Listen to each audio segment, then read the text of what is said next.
Dans chaque battement, un secret du monde résonne. Mais que se passe-t-il quand le tambour se tait? En ce début d'année 1902, l'île de Saint-Vincent, joyau volcanique des Petites Antilles, tentait encore de se remettre du passage dévastateur d'un cyclone 4 ans plus tôt. Les maisons de bois avaient été balayées, les champs dévastés, les familles meurtries. Mais les habitants, avec la résilience des peuples des îles, avaient reconstruit, repeint leurs cases de couleurs vives, réinstallé leurs marchés, rallumé les tambours. La vie reprenait son cours, rythmée par la mer turquoise et le souffle des alizés. Pourtant, au loin, la soufrière, majestueuse et silencieuse depuis près d'un siècle, semblait observer le village d'un regard sombre. Personne ne se doutait qu'elle s'apprêtait à briser ce silence. Mais notre histoire ne commence pas avec la lave, ni avec les cendres. Elle commence avec un tambour, un vieux tambour sacré, posé dans une petite case de bois près de la plage que les anciens disaient habitée par l'esprit des ancêtres. On murmurait qu'il avait traversé l'océan dans la cale des navires négriers, qu'il avait survécu aux chaînes, aux plantations, aux révoltes, aux prières secrètes. Ce tambour était la mémoire d'un peuple. Et cette nuit-là, mystérieusement, il résonna. D'abord une pulsation douce, comme le battement d'un cœur endormi, puis une vibration plus vive qui fit trembler le sable et danser les étoiles. Le ciel se teinta de couleurs irréelles, comme si l'aurore avait choisi de naître au milieu de la nuit. Mais soudain, le rythme s'arrêta, le silence retomba, les couleurs s'effacèrent, le monde sembla retenir son souffle. À quelques pas de là, dans une petite maison aux murs jaunes et bleus, vivait Malia. Elle avait 10 ans, des cheveux crépus qu'elle relevait sous un foulard coloré et des yeux qui brillaient de 1000 curiosités. Son carnet de dessin ne la quittait jamais. Elle y gribouillait des fleurs, des oiseaux, des étoiles, des tambours. Tout ce qu'elle ne comprenait pas, elle le dessinait, comme pour apprivoiser le mystère.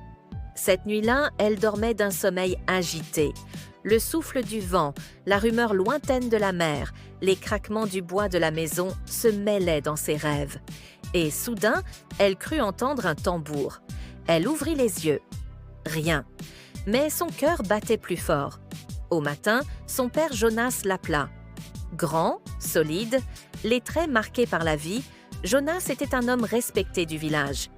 Pêcheur le jour, réparateur de filets le soir, il n'avait qu'un désir, voir sa fille réussir là où lui avait échoué. « Malia, viens, il est temps de réviser. » La petite traîna les pieds, son carnet serré contre elle. Jonas posa devant elle un cahier de leçons. « Lisse et répète, encore et encore, c'est ainsi qu'on apprend. » Malia obéit, mais ses yeux s'assombrirent. « Mais papa, pourquoi je dois répéter sans comprendre ?» Jonas soupira. « Parce que c'est comme ça qu'on réussit. Je veux que tu ailles plus loin que moi. » Il ne vit pas la petite larme de frustration rouler sur la joue de sa fille. Pour lui, les rêves étaient dangereux. Seule la discipline pouvait protéger Malia. Ce jour-là, sur la place du village, l'animation battait son plein. Les marchandes étalaient leurs mangues dorées, leurs bananes sucrées, leurs avocats brillants comme des pierres précieuses. Les pêcheurs revenaient avec leurs paniers de poissons argentés. Et au milieu de cette symphonie de couleurs et d'odeurs, une vieille femme attira l'attention des enfants. Mamie Solange. Conteuse du village, elle avait la voix rocailleuse et les yeux pleins de malice. Les enfants s'assirent à ses pieds, fascinés. « Écoutez bien, mes Timanmei, dit-elle, le vieux tambour sacré n'est pas un simple instrument. Il renferme la mémoire des ancêtres. Chaque battement est une histoire, chaque vibration une leçon. Mais seuls ceux qui savent écouter vraiment peuvent comprendre son langage. » Les enfants ouvrirent grand leurs yeux. Malia, elle, sentit son cœur battre plus vite. Jonas, qui passait par là, secoua la tête. « Ce sont des histoires pour distraire les enfants, dit-il, pas la réalité. » Mais Malia savait, au fond d'elle, que quelque chose se cachait derrière les mots de Mamie Solange. La nuit tomba. Le village s'endormit. Mais Malia, encore éveillée, entendit de nouveau ce son lointain. Boum, boum, boum. Un tambour qui battait tout seul, au loin, comme un cœur dans l'obscurité. N'écoutant que sa curiosité, elle se leva, enfila son foulard et sortit discrètement. La lune illuminait le sentier qui menait à la plage. Le bruit s'intensifiait à chaque pas. Et là, dans la petite case de bois, le tambour brillait doucement. Le cuir semblait vivant, pulsant comme une peau de vie. Malia s'approcha, tremblante, et soudain, une minuscule lumière jaillit d'une fissure. Une petite araignée, mais pas une araignée ordinaire. Ses pattes scintillaient comme des fils d'or, son corps irradiait une douce clarté. « Qui es-tu » demande Malia émerveillée. La créature fit un petit bond. « Je suis Annie, le messager des histoires. Tu veux comprendre? Alors suis le rythme. » La voix n'était ni masculine ni féminine, ni grave ni aiguë. Elle résonnait comme 1000 voix en une seule. Malia tendit la main. L'araignée grimpa sur son bras, légère comme une étoile. Mais au même instant, le tambour cessa de battre. Le silence s'abattit. Le ciel se ternit. Les fleurs du village se fanèrent, comme frappées par une malédiction. La mer perdit son éclat turquoise, devenant sombre et menaçante. Malia sentit la peur l'envahir. « Que se passe-t-il » Annie répondit calmement.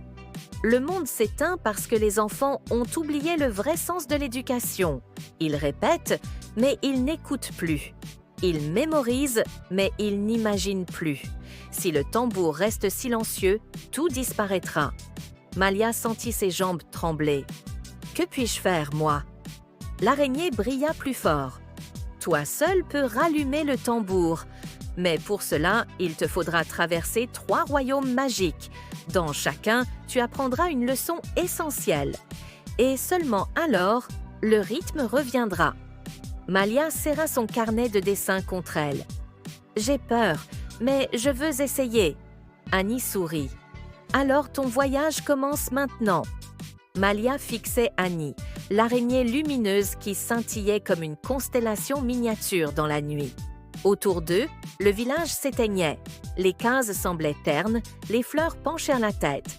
La mer elle-même avait perdu son éclat turquoise pour devenir grise et lourde. « Où dois-je aller » demanda la fillette, la gorge serrée. Annie leva une patte dorée et tissa un fil de lumière dans l'air. Lentement, une porte invisible se dessina, comme si le ciel s'ouvrait en rideau. De l'autre côté, une lueur verte et vibrante palpitait. « Tu devras traverser 3 royaumes, » dit Annie. « La forêt des échos, la mer des rêves et la montagne des ancêtres. Chaque lieu détient une leçon. Mais attention, le chemin n'est pas sans danger. » Malia inspira profondément. Son carnet de dessin serré contre elle, elle franchit le seuil. Le monde bascula. Elle se retrouva dans une forêt tropicale immense où les arbres semblaient toucher les nuages. Chaque feuille brillait d'une couleur différente, émeraude, or, argent, indigo. Mais ce qui surprit Malia le plus, ce fut le silence. Pas d'oiseaux, pas de vent, seulement le bruit de ses propres pas sur le sol tapissé de fougères. « C'est étrange, » murmura-t-elle. « Parle » l'encouragea Annie. « Tu verras. » Alors Malia prononça un peu timidement « Bonjour » et aussitôt la forêt répondit. Son « bonjour » résonna dans l'air, mais chaque écho avait une nuance différente. L'un était plus grave, un autre plus doux, un autre presque chantant. La fillette sourit, émerveillée. Elle continua. « Je m'appelle Malia. » La forêt répéta son nom, mais cette fois, les syllabes s'envolèrent, comme des notes de musique, se transformant en petites lucioles lumineuses qui dansèrent autour d'elle. Mais quand, par maladresse, elle trébucha et s'exclama « Aïe, zut !» L'écho revint plus fort, comme un tonnerre. Les arbres tremblèrent, des fissures apparurent sur les troncs et des fleurs fanèrent brusquement.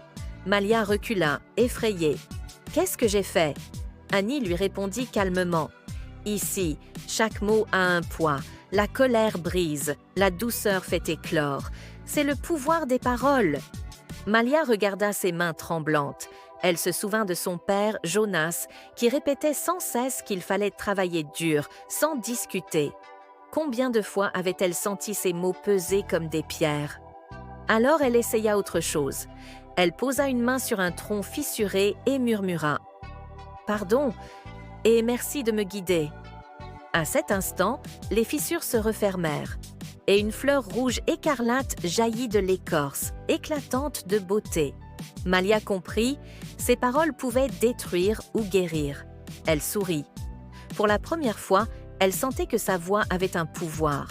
En suivant un sentier lumineux, elle déboucha sur une clairière étrange. Là, sous un ciel mauve, se tenait un groupe d'enfants. Ils étaient des dizaines, assis en cercle, mais leurs visages étaient ternes, leurs yeux vides. Ils répétaient mécaniquement les mêmes phrases, comme des perroquets fatigués. 1 + 1 = 2. Les rivières coulent vers la mer. Le sucre vient de la canne, encore et encore sans émotion. Malia s'approcha, bouleversée. « Mais pourquoi vous faites ça ?» Aucun ne répondit. Ils continuaient à répéter, comme prisonniers d'une leçon sans fin. Malia sentit une tristesse profonde. Elle ouvrit son carnet, montra un dessin d'oiseau qu'elle avait fait. « Regardez, un oiseau peut voler, chanter, il est bien plus qu'un mot ou une phrase. » Un des enfants leva les yeux, comme tiré d'un rêve. Ses lèvres tremblèrent. « Voler, chanter !» Malia se souvint de la forêt des échos. Elle inspira et dit doucement « Et si nous chantions ensemble ?» Elle entonna un air simple, une mélodie douce comme une berceuse. Au début, sa voix tremblait, mais bientôt, un autre enfant l'accompagna. Puis un autre. Puis tous les enfants chantaient. Les phrases mécaniques se transformèrent en chorales joyeuses. Et soudain, les enfants retrouvèrent des couleurs. Leurs visages s'illuminèrent, leurs yeux brillèrent. Ils riaient, dansaient, se prenaient par la main. Annie chuchota à l'oreille de Malia. « Tu vois, enseigner, ce n'est pas répéter, c'est partager la joie d'apprendre ensemble. » Malia sentit une chaleur immense dans son cœur. Plus loin, la forêt s'ouvrit sur une plage infinie. Devant elle, un océan s'étendait, mais ce n'était pas une mer ordinaire. Chaque vague scintillait comme une étoile liquide, et sur cette mer flottaient des centaines de petits bateaux, chacun façonné à l'image des rêves d'un enfant. Certains étaient faits de coquillages, d'autres de plumes, d'autres encore de pages de livres ou de morceaux de ciel. Malia s'émerveilla. « C'est magnifique !» Annie hocha la tête. « Ici, chaque enfant navigue sur son rêve. C'est le courage de croire en soi qui fait flotter le bateau. » Malia vit un petit bateau qui semblait l'attendre. Elle monta dessus, mais à peine eut-elle posé le pied qu'il se mit à couler. L'eau étoilée monta jusqu'à ses genoux. « Non, je vais sombrer !» Elle paniqua. Annie lui dit « Ton bateau coule parce que tu ne crois pas assez en toi. » Malia secoua la tête, les larmes aux yeux. « Mais je ne suis qu'une petite fille. Comment pourrais-je sauver un tambour ou même un monde entier ?» Annie la regarda avec douceur. « Rêver, c'est aussi accepter de tomber.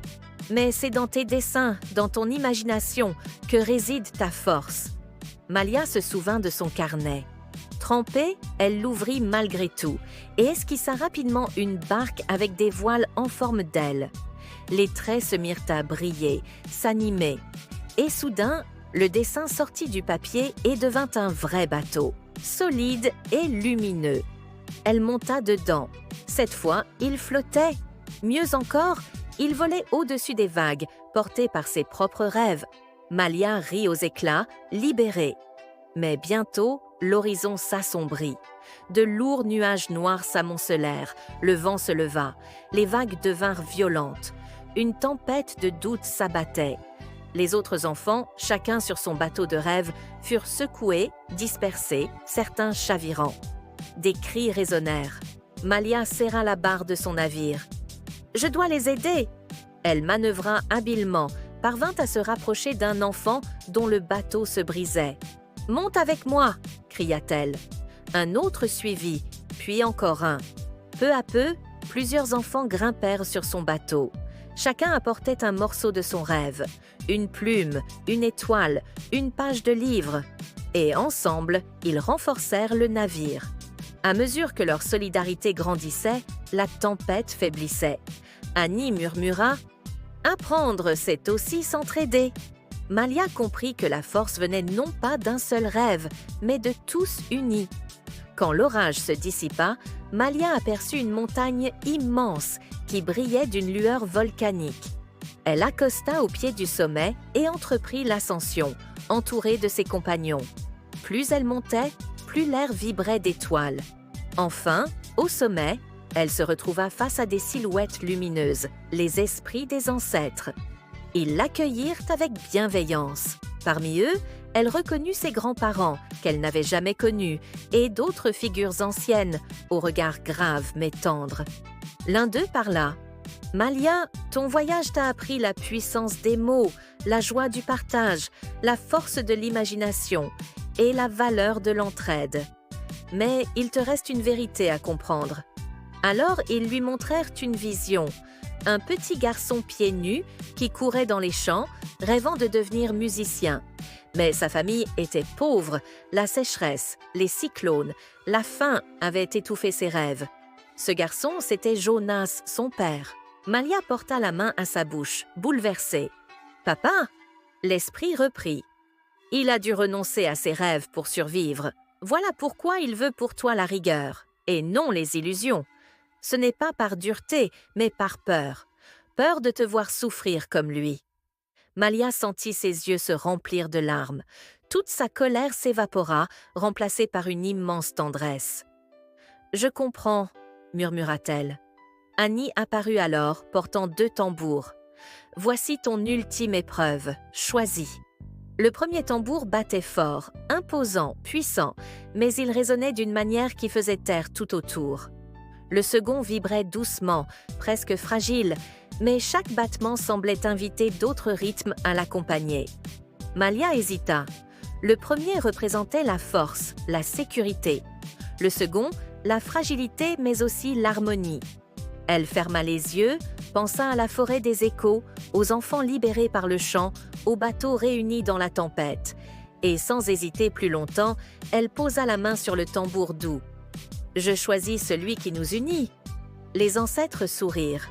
La montagne s'illumina d'un éclat d'étoiles. Malia venait de trouver la sagesse. Lorsque Malia ouvrit les yeux, elle n'était plus au sommet de la montagne des ancêtres. Elle se trouvait de nouveau sur la plage de son village, face à la petite case en bois où reposait le vieux tambour sacré. Le sable, la mer, le ciel, tout était gris et éteint. Plus de fleurs éclatantes, plus de rires d'enfants, plus de couleurs. Dans ses bras, elle tenait le tambour qu'elle avait choisi, le tambour doux, celui qui invitait à l'harmonie. Il vibrait légèrement, comme s'il respirait, mais son rythme était fragile, presque imperceptible. Annie se posa sur son épaule, ses pattes dorées scintillant faiblement. « C'est maintenant que tout commence, » dit-elle. « Le monde attend ton battement. » Malia déglutit. Elle sentait le poids de la mission, rallumer la vie, réveiller les couleurs. Mais au fond de son cœur, elle savait que ce pouvoir ne lui appartenait pas seul. Elle leva les yeux vers le village, déterminée. Elle marcha dans les rues désertes. Les cases semblaient inhabitées, les volets fermés. Les habitants étaient bien là, mais repliés sur eux-mêmes. Les adultes, assis sur leur marche, avaient le regard perdu. Les enfants, d'ordinaire si bruyants, traînaient des pieds en silence. Malia sentit une boule dans sa gorge. Était-ce cela, un monde sans tambour? Un monde sans rythme, sans couleur, sans joie? Elle s'arrêta au centre de la place du marché, là où, autrefois, éclataient tous les rires et les appels des marchandes. Là où Mamie Solange contait ses légendes. Elle posa doucement son tambour au sol, s'assit devant lui et leva les mains. Le premier battement résonna, faible, timide. Boum! Quelques têtes se levèrent. Elle frappa une deuxième fois, un peu plus fort. Boum! Boum! Une petite fille s'approcha, intriguée. Puis un garçon. Malia sourit et commença à jouer un rythme plus régulier, comme une invitation.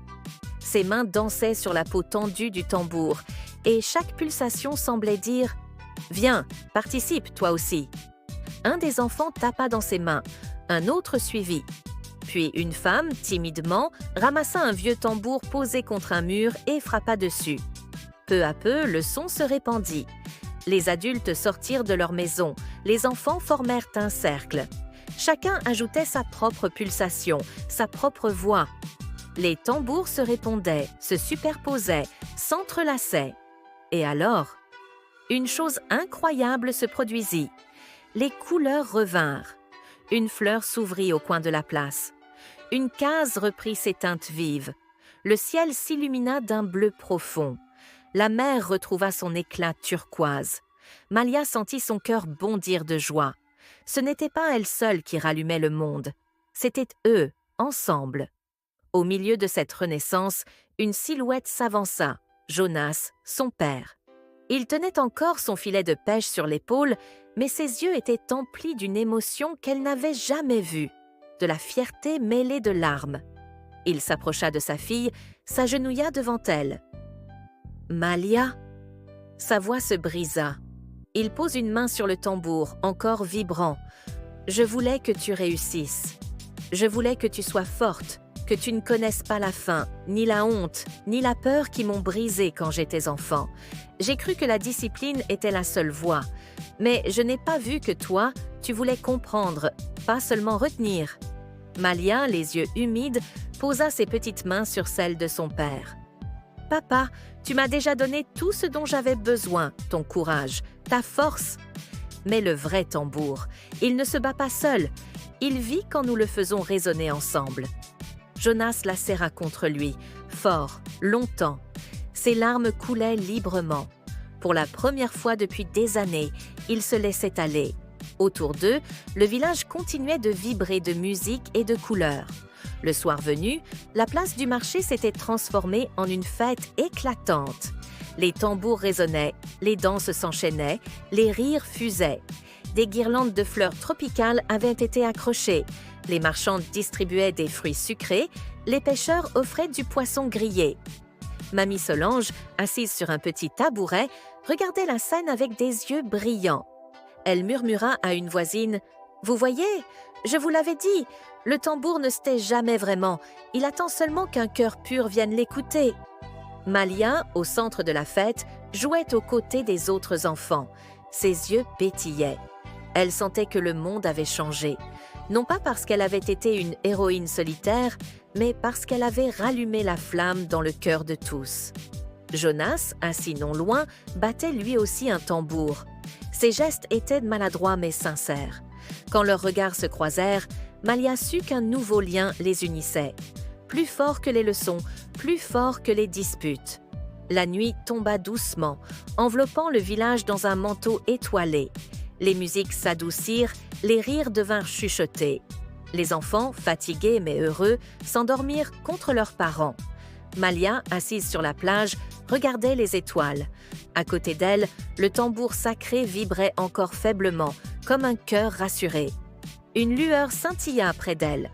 Annie apparut, l'araignée lumineuse, plus brillante que jamais.